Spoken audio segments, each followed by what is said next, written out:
आज का विषय है रूस यूक्रेन वार से हमें क्या शिक्षा लेना चाहिए।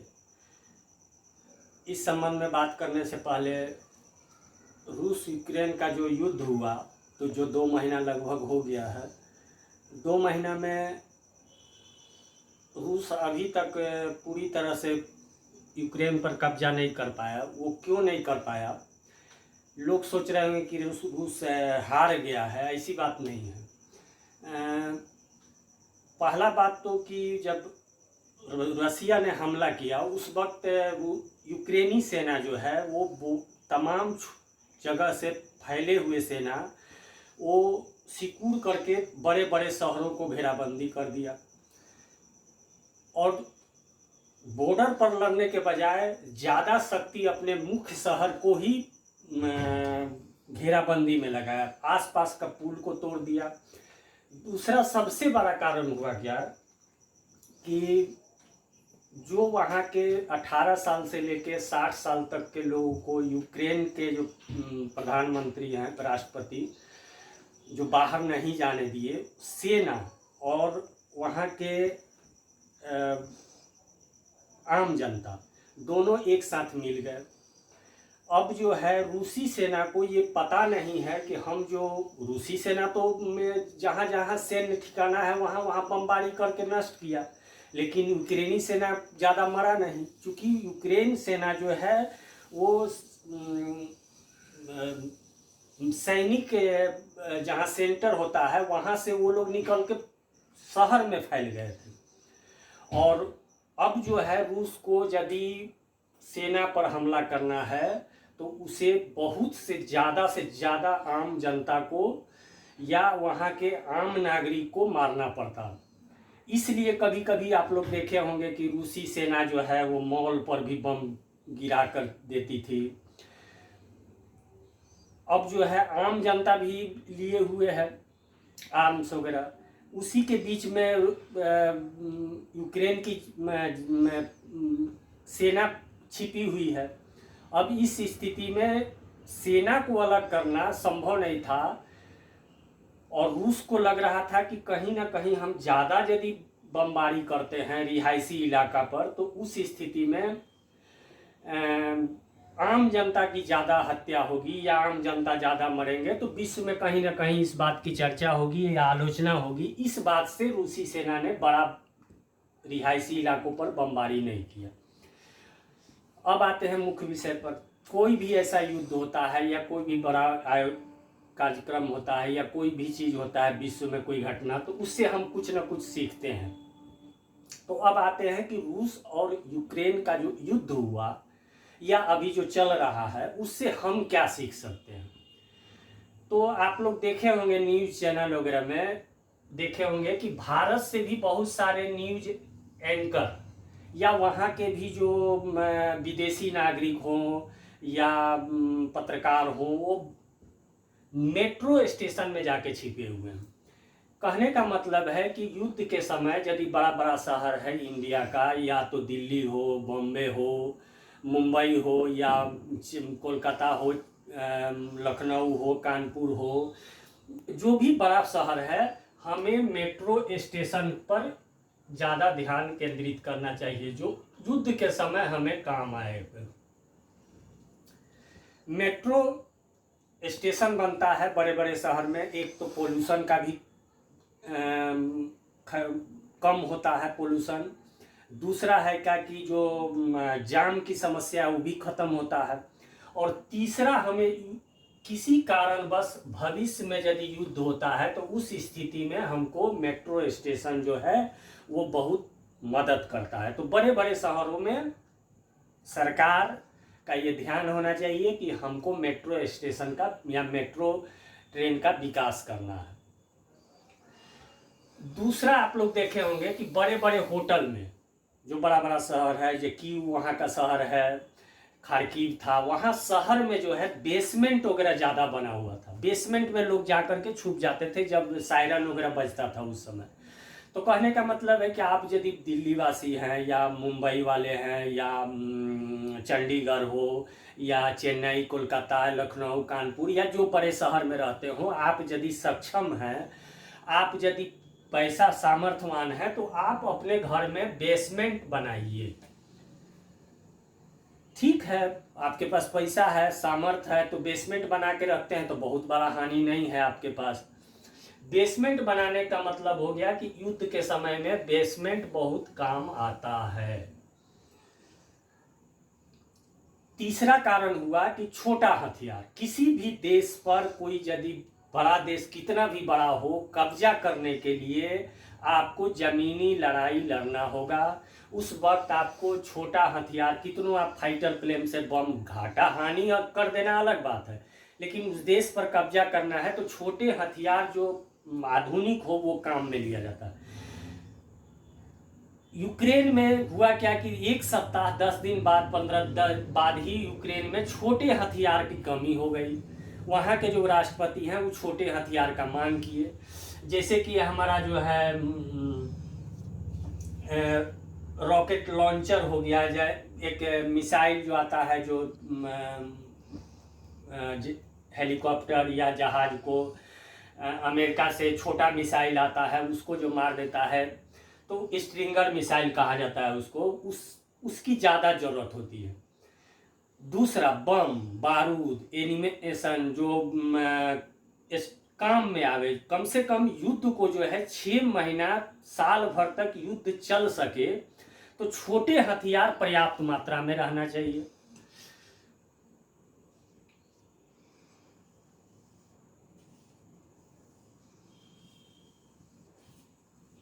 और छोटे हथियार का जो डेवलपमेंट विकास है, अब ऐसा नहीं कि हम फाइटर प्लेन वगैरह जो है बाहर से ला रहे हैं और छोटा भी चीज़ जो है उसका एमिनेशन या बारूद गोली का भी हम आयात कर रहे हैं, तो छोटा छोटा सामान जो है वो हमारे देश में भी बनना चाहिए। तो छोटे सामान यदि बना लेते हैं, बड़ा सामान खरीद भी लेते हैं तो बहुत ज़्यादा देश को हानि नहीं। उस युद्ध के समय जो है वो देश में भी निर्माण होते रहेगा, लड़ाई चलते रहेगा। तो छोटे सामान का जो है स्ट्रिंगर मिसाइल वगैरह या और सब भी जो सामान है उसका जो हेलमेट हो गया या राइफल हो गया या उसका गोली हो गया, मशीन गन हो गया, यानी छोटा जितना भी हथियार है वो कम से कम पर्याप्त मात्रा में यहाँ भारत में ही निर्माण होना चाहिए ताकि वक्त पर उसका आपूर्ति बाधित न हो। नंबर 4 में है कि कमांड सेंटर। आज के डेट में पहले वाला लड़ाई नहीं है जो 1962 में 1971 में हम लड़ते थे। कभी भी चाइना के तरफ से अटैक होगा, पाकिस्तान के तरफ से अटैक होगा, तो उस स्थिति में अब सैटेलाइट सिस्टम है, वो भारत के तमाम मिलिट्री बेस को जानता है। चाइना चाहे गुप्तचर से हो या किसी विभाग से हो, अपने गुप्तचर को रख करके हो या सैटेलाइट द्वारा, वो देख लेगा कि कहाँ पर जो है वो सैन्य बेस है, जहाँ फाइटर प्लेन बहुत सारा चीज रहता हो, सेना रहती हो। तो उस स्थिति में युद्ध के समय यदि हम, युद्ध का एक नीति है कि यदि सामने वाला आक्रमण कर रहा हो तो मेरा ढाल भी, कहने का तो हम खुद को बचा लिए, तो युद्ध नीति का एक बहुत बड़ा सफल नियम होता है कि खुद को बचा लेना वार से। तो उस स्थिति में हमको कमांड सेंटर जो होना चाहिए, जो पहाड़ हो या जमीन हो, वो लगभग 10 कमांड सेंटर होना चाहिए जहां पर हमारा फाइटर प्लेन हो। जैसे हम मान लीजिए कि समुद्र में एयरक्राफ्ट कैरियर बनाते हैं, कितना 300 मीटर 400 मीटर लंबा होता है। उतना बड़ा चीज जब $4 बिलियन लगा करके हम बना लेते हैं तो मामूली बात है कि हम जो बम से तहस नहस न हो, इसके अंदर एक कमांड सेंटर बनाया जा सकता है। अरुणाचल प्रदेश में 2 बनाया जा सकता है जहां पर फाइटर प्लेन भी हो, मिसाइल वगैरह हो, सारा चीज हो। यदि किसी भी आक्रमण में, किसी भी हवाई आक्रमण में वो तहस नहस नहीं होता, वहां पर मेडिकल सुविधा हो, वहां पर सारा जो तकनीक हो जो युद्ध में जरूरत पड़ता हो उसको रखा जाए, वो कभी किसी भी हमले में वो तहस नहस नहीं हो। जो बाहर में हमारा जो एयरबेस है वहां तो तहस नहस किया जा सकता है मिसाइल के द्वारा, एयरबेस से फाइटर प्लेन उड़ेगा ही नहीं। तो उस स्थिति में कमांड सेंटर जो है, जो बहुत अंदर हो, मोटी हो, मजबूत हो, ये कमांड सेंटर यदि बन जाता है, अब हमको यहाँ मान लीजिए कि लद्दाख में या जम्मू कश्मीर में या अरुणाचल प्रदेश में हमको हमारा कोई सैनिक घायल होता है, उसको हमको यहाँ दिल्ली लाना पड़े या गुवाहाटी लाना पड़े इलाज के लिए, तो युद्ध के समय में ये एक्स्ट्रा एनर्जी लगेगा, एक्स्ट्रा हमारा जो है ध्यान भटकेगा। तो उस स्थिति में हमारा सारा चीज यहीं हो जाता है, कमांड सेंटर में सारी व्यवस्था रहता है, और वो किसी भी हमला से, यदि वो परमाणु युद्ध हमला से भी बचा हुआ रहता है, तो युद्ध जीता जा सकता है। अब का लड़ाई चाहे हम लोग बोलते हैं दो फ्रंट, हम तो बोलते हैं दो फ्रंट। अभी पाकिस्तान के बीच जो यहाँ तक गुजरात तक जो पाकिस्तान का बॉर्डर पड़ता है, हमको तो चाइना से मजबूत पाकिस्तान लगता है। यहाँ पर प्लेन है, यहाँ पर आपका जो है ये लड़ाई में जो है आपका जो है, यहाँ लड़ाई में सीधी लड़ाई का संभावना है, लेकिन जबकि यहाँ पर नेपाल है, हिमालय पर्वत है, इस एरिया में फाइटर प्लेन बहुत ज़्यादा दूर तक हमला करके वापस नहीं जा सकता है। मिसाइल भी इतना दूर तक के मिसाइल के लिए बैलिस्टिक मिसाइल मारना होगा, तब जाकर के वो 1000 किलोमीटर से ऊपर जाकर के हमला कर पाएगा। उस स्थिति में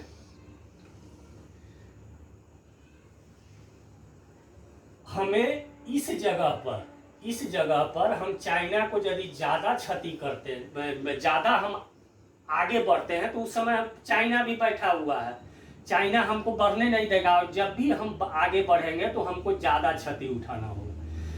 उस स्थिति में हमें हिंद महासागर में जो है वो पूरी तरह से चीन का व्यापार को ब्लॉक कर देना है। यहाँ हमको डिफेंसिव हो जाना है, यहाँ आगे नहीं बढ़ने देना है चाइना को, और यहाँ पर हमको ब्लॉक कर देना है। यहाँ चूँकि बहुत बड़ा रीजन है, बहुत बड़ा हिंद महासागर क्षेत्र है, तो उसके लिए हमको थर्ड एयरक्राफ्ट की ज़रूरत है, और जितना जल्द हो थर्ड एयरक्राफ्ट बनना चाहिए।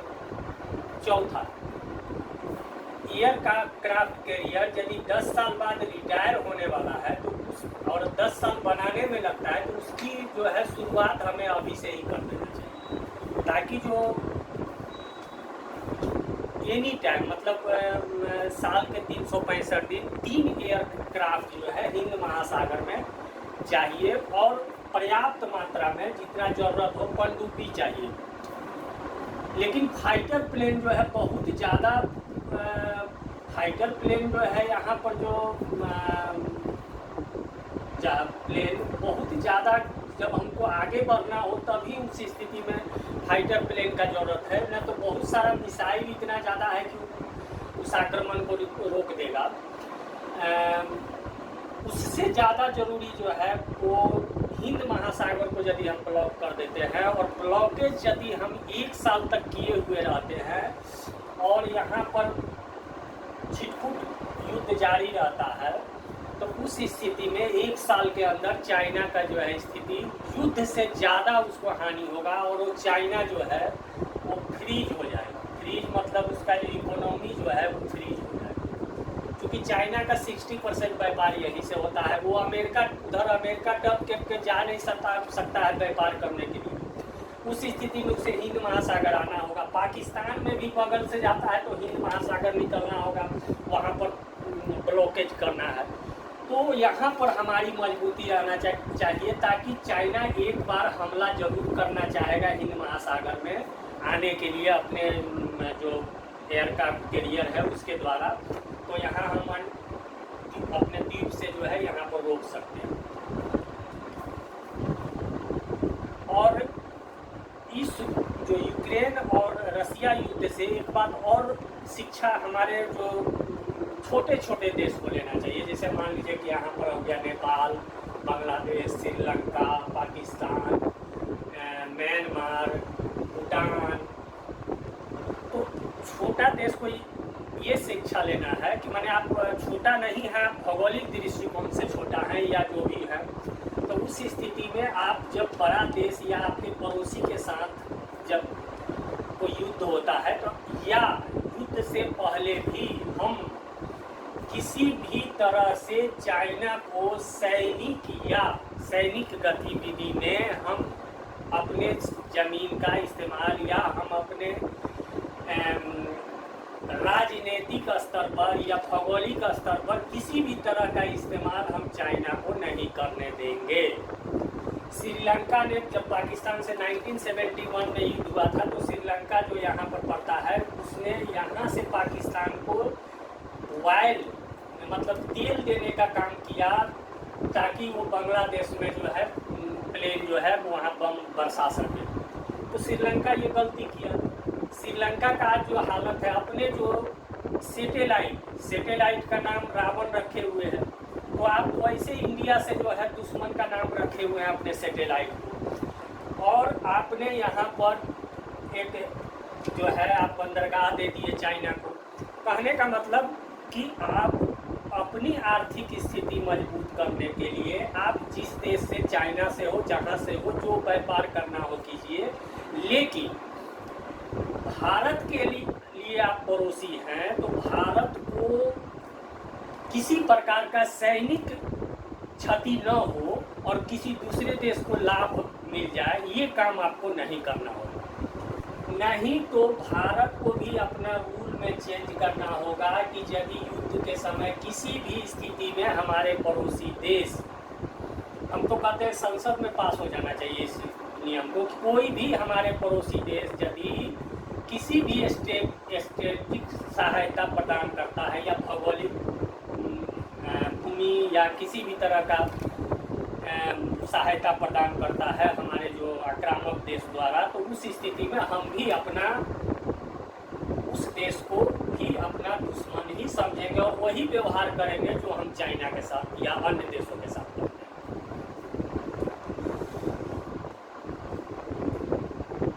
और एक बात हम कहना चाहेंगे कि देश में अभी जो यूक्रेन युद्ध से या अजरबैजान युद्ध में जो अजरबैजान ने जो ड्रोन का इस्तेमाल किया, तो अब जो लगता है कि बहुत बड़ा जो फाइटर प्लेन है उससे बेहतर है कि हम जो है ड्रोन पर ज़्यादा विश्वास करें। ड्रोन में भी छोटा ड्रोन, 1 लाख यदि छोटा ड्रोन, मान लीजिए 1 लाख ड्रोन हम बना लेते हो और यहाँ से हम जो है सैनिक यहाँ बैठे बैठे कंट्रोल करें और एक ड्रोन को हम भेज देते हो अंदर, तो उस स्थिति में तो चाइना का हालत खराब हो जाएगा, चाइना खुद हार जाएगा। क्योंकि युद्ध का अभी जो युद्ध की स्थिति है, जो आज से 50 साल पहले जो लड़ा जाता था, उस समय जो न्यूज चैनल या जो हमारा जो मीडिया है, इस द्वारा भी एक मतलब कि प्रहार जो है सैनिकों पर किया जाता है। यदि 10 फाइटर प्लेन गिरा, एक प्रेशर क्रिएट होता है कि भाई 10 फाइटर प्लेन 5 पायलट की मौत। अब ये चैनल चाइना दिखाना चाहेगा, पाकिस्तान दिखाना चाहेगा, लेकिन यदि ड्रोन 10 को गिर भी गया तो कोई प्रेशर हमारे देश पर, हमारे देश के नागरिक पर, हमारे देश के जनता पर या हमारे सैनिक के मनोबल पर नहीं पड़ता है। ड्रोन 50 को गिर गया, हमारे ज़्यादा कीमत का भी नहीं गया, तो आत्मघाती ड्रोन की संख्या ज़्यादा होना चाहिए, छोटा हथियार।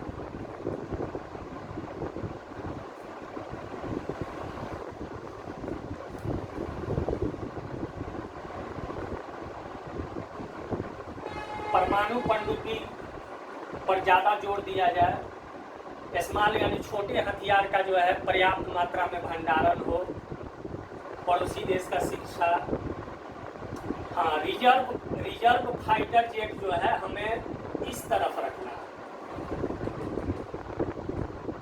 जितना का जरूरत है हमको उतना ही फाइटर जेट इस एरिया में या इस एरिया में रखना है। रिजर्व फाइटर जेट यहाँ से उड़ेगा, यहाँ से तेल देगा और इसके बाद आक्रमण करेगा, फिर यहाँ आएगा। जब यहाँ पर फाइटर प्लेन को कोई हानि होता है तभी रिजर्व फाइटर प्लेन, क्योंकि इतना दूर से आकर के कोई भी फाइटर प्लेन इतना दूर से आकर के यहाँ पर रिजर्व फाइटर को क्षति पहुँचाना मुश्किल है। और इस तरफ से तो हम पूरी तरह से सेफ हैं। उस स्थिति में रिजर्व फाइटर जेट जो है हमारा इस तरफ ही होना चाहिए। अब ताइवान के लिए एक विशेष, रूस यूक्रेन युद्ध में ताइवान को ज़्यादा करके अपने, आपकी तो 2-2.5 करोड़ शायद जनसंख्या है, आप युद्ध के समय आम जनता को भी एक ड्रेस प्रोवाइड कर दे, ड्रेस जो सैनिक और आम जनता में कोई एक और चिन्ह लगा दे कि ताकि पहचान में आए कौन सैनिक है, जो ऊपर से दिखाई न दे। आप सैनिक और आम जनता में यदि भेद को मिटा देते हैं तो चाइना को जो है वहाँ पर कैप्चर करना मुश्किल हो जाएगा। वही छोटा हथियार, रॉकेट लॉन्चर, आपको भी बहुत ज़्यादा, आपको तो चाइना को कैप्चर करना नहीं है, सेल्फ डिफेंस करना है, ज़्यादा से ज़्यादा बचाव करना है। उस समय छोटा स्ट्रिंगर मिसाइल, ये पर्याप्त मात्रा, कम से कम आपको 30 दिन का जो है युद्ध लड़ने का तमाम चीज़ चाहिए, तमाम छोटे हथियार आपके लिए। ज़्यादा करके जो है रॉकेट लॉन्चर हो गया, फाइटर प्लेन बहुत ज़्यादा ठीक है, आप खरीदते हैं तो बेहतर है, लेकिन बहुत ज़्यादा ज़रूरत है। जितना स्ट्रिंगर मिसाइल, ड्रोन, ये सब चीज़ का ज़रूरत है, जितना आपके सैनिक यदि 2 लाख हैं तो उस स्थिति में आप 50 लाख रखिए मशीन गन, AK-203 राइफल, आम जनता में बंटवा दीजिए। आप 30 दिन तक यदि रोक लेते हैं किसी भी तरह चाइना को, और ये बहुत सिंपल है। जब यूक्रेन रूस को 2 महीना से रोके हुए है मतलब ये नहीं, क्योंकि चाइना भी नहीं चाहेगा कि आम जनता को यदि 10,000 आम जनता को चाइना कत्ल कर देता है, 20,000 आम जनता का नरसंहार कर देता है, उसी दिन पूरा वर्ल्ड में चाइना का क्रिटिसाइज शुरू हो जाएगा। इस तरह से विरोध चाइना का हो जाएगा कि चाइना पर प्रेशर बन जाएगा। इसीलिए नागरिकों और आम जनता को भेद को मिटाना, और बंकर जितना ज़्यादा से ज़्यादा हो, भूमिगत बंकर बनाया जाए, बेसमेंट बनवाइए अपने मकान के नीचे। उसके बाद तो इंडिया तो 30 दिन क्या 5-7 दिन लगेगा इंडिया को तैयारी करने में अपना, और इंडिया को मौका चाइना ही दे देगा। जब हमको कोई मौका लेने का जरूरत थोड़े है, हम अटैक कर देंगे यहाँ चाइना पर। चाइना ये भ्रम दूर कर ले कि ताइवान पर वो कैप्चर कर सकता है, ताइवान पर आक्रमण करना चाइना की अंतिम गलती होगी।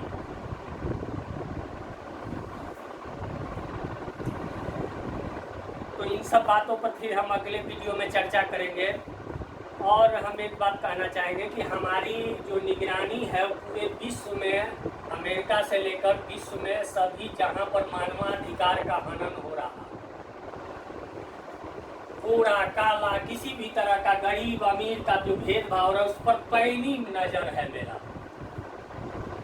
यदि कोई भी देश इस तरह का कार्रवाई करता है जहां हमें लगा कि मानवाधिकार का हनन हो रहा है, हमारी निगरानी है और हनन हो रहा है, उस समय हम जो है उस देश का 100 साल का इतिहास जो है वो प्रिंट करवा करके पूरे विश्व में के राजदूत को छपवा करके दे देंगे, और उस देश अपना स्थिति समझ लेगा। तो इसलिए जो है उस पर जो है हमारा पैनी निगाह है। इसी सब के लिए आप सबों का धन्यवाद इतना देर सुनने के लिए, और बहुत बहुत शुक्रिया, धन्यवाद, और आप सभी को प्रणाम। जय हिंद, जय भारत। आप लोग से माफ़ी चाहते हैं, एक मुख्य विषय छूट गया था, इसलिए 2 मिनट का वीडियो है। भारत इंडिया में जो है वो हमारे देश में एक सिलीगुड़ी कॉरिडोर है जिसको हम चिकन नेक कहते हैं। वहाँ पर क्या है कि जो हमारा पूर्वी उत्तर पूर्व का जो स्टेट है उसका जो ये कॉरिडोर है वो रेलवे लाइन का एक ही लाइन है वहाँ पर, जो सिलीगुड़ी कॉरिडोर में। और जो रोड है, जो 4 लेन रोड बना हुआ है, वो भी एक ही लेन है। मतलब सिर्फ एक रेलवे लाइन और एक रोड जो है कनेक्टिविटी है पूरे इस क्षेत्र के लिए। तो चिकन नेक पर हमें ज़्यादा दिक्कत है। यदि किसी भी तरह से चाइना का जो ज़्यादा ताकत लगाएगा ये चिकन नेक पर बमबारी करने के लिए, या फाइटर प्लेन से हो या मिसाइल से हो, और इसको डिस्टर्ब किया कर दे, तो उस स्थिति से बचने के लिए लगभग, और नज़दीक लगभग 60 किलोमीटर ये पड़ता है सिलीगुड़ी कॉरिडोर। यदि हम जिस तरह से मेट्रो स्टेशन बनाते हैं या सुरंग बनाते हैं, यहाँ से यदि हम नीचे जमीन के नीचे से रोड, मतलब कि और रेलवे लाइन एक निकालते हैं, जो अंदर से ही एक इस तरफ स्टेशन हो, एक इस तरफ स्टेशन हो, और यहाँ से 3 तरफ लाइन निकले, ताकि यदि एक तरफ डिस्टर्ब हो तो एक तरफ मेरा चालू रहे। तो इस स्थिति में चाइना जो है किसी भी तरह से हमला करके इसको डिस्टर्ब नहीं कर सकता। तो यहाँ पर एक सुरंग या जमीन के अंदर से रोड और रेलवे लाइन लगभग 50 से 60 किलोमीटर ये हमारे हिसाब से ज़रूरी है बनना, जिसकी तैयारी शुरू कर देना चाहिए। इसी के साथ जय हिंद जय भारत।